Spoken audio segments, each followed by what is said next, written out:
Tiada siapa yang berada di atas undang-undang adalah frasa kegemaran yang sering digunakan oleh golongan kiri ini, kecuali apabila mereka sendiri menghadapi masalah kerana mereka, sudah tentu, merasakan mereka jauh lebih tahu daripada pihak media. Dan tiada siapa yang melakukannya lebih baik daripada golongan kiri. Tetapi, tiada siapa yang melakukannya lebih baik langsung daripada selebriti kiri. Dan hari ini, dalam episod khas kami tentang orang-orang ini yang fikir mereka boleh terlepas daripada apa sahaja, sebab apa salahnya? Kami akan bercakap tentang Sunny Hostin. Jadi untuk anda yang tidak tahu, dia ialah hos rancangan The View dan sudah tentu segala-galanya yang berkaitan dengan The View, anda tahu jenis ulasan seperti ini. Dia akan dipertanggungjawabkan secara jenayah kerana tiada siapa yang kebal daripada undang-undang.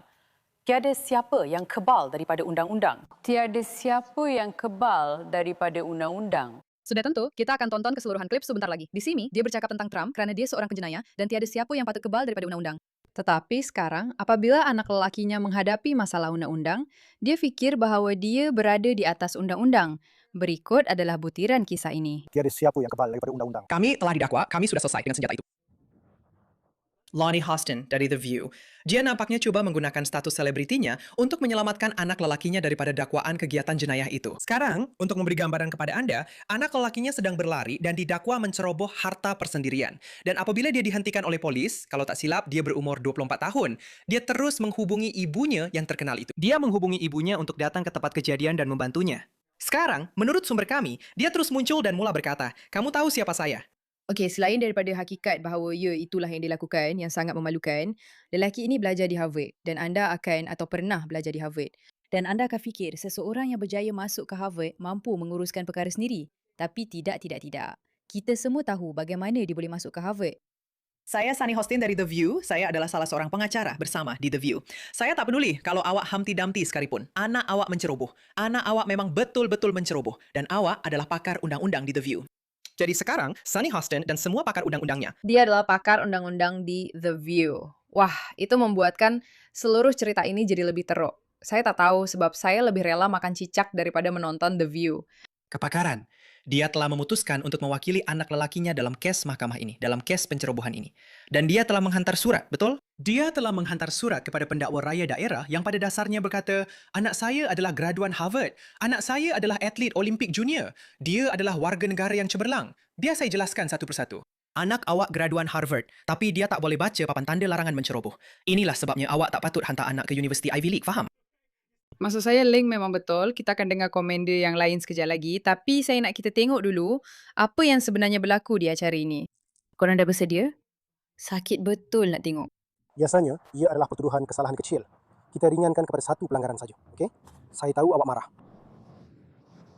Kita buat macam ini sebagai pencegahan sebab macam yang saya terangkan pada awak di telefon, selain ianya menyalahi undang-undang, yang jauh dari topik, ia juga berbahaya. Mak saya seorang peguam, by the way. Tak apa. Apa nama awak? Apa nama awak? Tuan, saya Brian. Brian, itu nombor rencana awak 2814. Ya. Jadi sebab kami tahan awak, ini adalah pencerobohan di sini. Maaf, tapi pintu itu terbuka di sana. Saya cuma berjogging di sini. Dari mana awak datang? Halo? Ya. Okey, maaf. Saya cuma tengok saja. Terbuka untuk saya. Jadi saya terus masuk saja. Saya cuma nak nyatakan pendapat saya. Saya memang tak kisah kalau seseorang berjalan di mana-mana. Tapi kalau ada papan tanda larangan menceroboh, awak tak patut buat begitu. Masalah saya bukan dengan tindakannya. Macam apa-apa sajalah, dia memang bodoh. Sudah tentu dia bodoh, dia dapat masuk ke Universiti Harvard. Dan saya tak cakap macam tu dengan sewenang-wenangnya lagi. Tapi saya tak suka hakikat yang mak dia fikir dia boleh lepas dari apa saja sebab dia terkenal. Itu yang mengganggu saya di sini tahu. Macam, siapa peduli kalau awak berjalan ke mana-mana? Maksud saya rasa ia memang salah di sisi undang-undang. Awak tak patut buat begitu. Tapi ia tak cukup besar untuk jadi cerita besar. Yang jadi cerita di sini ialah maknya, bukan dia. Ini dianggap sebagai pencerobohan. Ia adalah kesalahan menceroboh. Sebab kenapa ia jadi isu besar, orang selalu dilanggar kereta api. Kami memang nak elakkan perkara itu. Sudah tentu. Tolong boleh awak. Tolong pegang telefon itu. Ya, bateri telefon saya tinggal 2% untuk makluman. Okey? Jadi ya, ini adalah pencerobohan. Ia memang isu besar. Kami tak mahu orang dilanggar kereta api. Sebab itu kami boleh melanggarnya, okey? Awak ada sebarang perkenalan diri? Ya. Okey, di mana ya? Ia ada dalam telefon saya kalau awak buka sarungnya. Beritahu Gomez, ibu awak seorang pendakwa raya persekutuan. Ya. Hai Mak, apa kabar? Ini pegawai Gomez. Anak Mak baik-baik saja. Hello, apa kabar? Ini ya, pendakwa raya persekutuan. Okey, anak saya. Dia graduan Harvard. Dia mempunyai kehidupan yang baik. Dia bukan penjenayah. Dia tiada rekod jenayah. Tiada sejarah jenayah. Ya. Tidak. Saya faham itu. Oh ya, baiklah. Bagus. Apa? Maksud saya rasa dia cuba nak kata yang dia bukan lelaki jahat yang suka menceroboh. Dia memang hebat. Isunya, macam yang saya beritahu awak, ini dikira sebagai pencerobohan jenayah.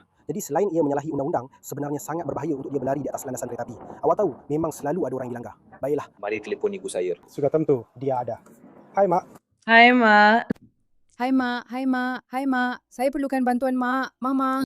Hai, saya gembira awak cakap begitu. Saya dah dapat telefon saya. Sudah tentu. Dan kalau telefon itu mati, bolehkah saya dihubungi? Sudah tentu. Jadi, cuma beritahu dia, Encik. Satu, ini pegawai Gomez. Hai Pegawai Gomez, saya kira-kira 4 minit lagi sampai. Baik, itu tidak masalah. Saya cuma mahu maklumkan kepada anda, saya akan mengeluarkan notis hadir ke mahkamah kepada anak anda. Saya pasti anda tahu apa itu. Saya akan terangkan semuanya, di mana dia perlu lapor dan sebagainya kerana ia adalah pencerobohan jenayah di tempat dia berada itu. Biasanya dia akan cuba untuk, tunggu sebentar.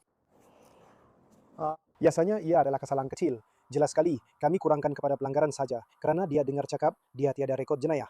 Dia sangat bekerja sama dengan kami. Tetapi buat masa ini, kami perlu keluarkan notis hadir ke mahkamah kepadanya.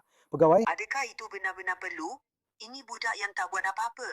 Dia graduan Harvard dan penyelidik Yale. Dia ajar geometri kepada, saya faham itu. Dengar, sejujurnya, saya memang faham Sony sedikit. Macam kalau anak awak memang sempurna. Bukanlah saya tahu anak dia sempurna, tapi dia memang baik dan tak pernah buat salah. Dia cuma buat sesuatu yang agak bodoh dan sekarang dia akan ada rekod. Itu memang perkara yang boleh buat kebanyakan ibu panik. Saya sangat hormati perasaan itu. Sekali lagi, isu saya di sini lebih kepada macam awak tahu, sikap saya penting. Tidak. ia bukan apa-apa jenayah. Dia cuma perlu hadir. Saya ringkaskan kepada satu pelanggaran saja. Itu saja. Jadi ia bukan kesalahan kecil. Ia cuma turun balik. Saya tulis dia betul-betul untuk 140.05. Ia satu kesalahan pencerobohan ringan. Ia perlu hadir. Memang menyusahkan. Saya faham itu. Tapi dengan segala hormat Puan, saya masih ada tugas untuk dilakukan. Dan kita kena cegah orang daripada berada di atas landasan. Sebab sekali lagi, Saya faham, tapi apa yang saya minta daripada Puan ialah bila pendakwa raya, bila hakim dapat kes ini, dia cuma perlu bayar denda saja. Dan memang ada hukuman. Apa jadi kalau awak tak buat? Tunggu sekejap. Apa jadi kalau awak teruskan dan keluarkan ini? sebenarnya kita ada kamera di mana-mana. Kalau kita tak nampak awak, mesti ada orang yang akan laporkan. Betul. Terlalu banyak kereta api keluar masuk di situ untuk tidak perasan. Saya tak suka cakap macam ni. Saya tak suka cakap, tapi rakan saya kata, kami tak boleh buat apa-apa. Beginilah keadaannya. Dengar sini, saya betul-betul hargai awak tenang tentang perkara ini. Awak tahu, kami gahari awak. Kami buat begitu untuk keselamatan kami dan sebagainya. Hai, apa khabar? Saya Pegawai Gomez. Tiada masalah. Saya minta maaf tentang ini, tapi awak tahu, beginilah. Jadi, seperti yang saya terangkan kepada awak, biasanya ini adalah pertuduhan kesalahan kecil. Kami rendahkan kepada satu pelanggaran saja, okey? Saya tahu awak kecewa. Kami lakukan ini sebagai satu pencegahan. Kerana, sekali lagi, seperti yang saya terangkan kepada awak di telefon, selain ia menyalahi undang-undang, itu bukan pokoknya, ia juga berbahaya. Maksud saya, itu sahaja sebenarnya. Boleh tak awak beri dia amaran? Saya tak boleh buat begitu sekarang. Saya kena keluarkan saman untuk kes ini. Dan seperti yang saya katakan, biasanya ia hanya kesalahan kecil atau diringankan kepada satu pelanggaran. Jadi dia memang betul-betul dikenakan dengan 140.05. Ia tak akan masuk dalam rekod dia. Ia tak akan menjejaskan dia selama setahun. Tidak. Kalau dia tanya banyak soalan tentang lesen dia, langsung tidak. Ya. Tidak, ia tak akan menjejaskan dia selama setahun. Kita tak boleh. Tidak, saya faham. Saya memang tak tahu. Hei. Apa kabar? Ini anak lelaki saya. Maksud saya, tengoklah, saya tahu dia mengajar dan ini mungkin akan merosakkan kerjayanya, bla bla bla. Tapi tidak, sebab video ini akan jadi sangat tular sehingga macam ini nampak tak elok kawan-kawan, ini bukan sesuatu yang baik. Nah, itu dia. Mereka fikir mereka kebal di sisi undang-undang. Tengok, saya tak rasa dia buat apa-apa yang betul-betul salah. Ia berbahaya. Jangan berlari di atas landasan kereta api. Itu bodoh. Tapi macam, saya seorang pendakwa raya persekutuan. Itu bukan perkara yang patut anda katakan. Ia memang bukan perkara yang patut anda katakan. Maaf semua, terima kasih atas perhatian anda terhadap perkara ini.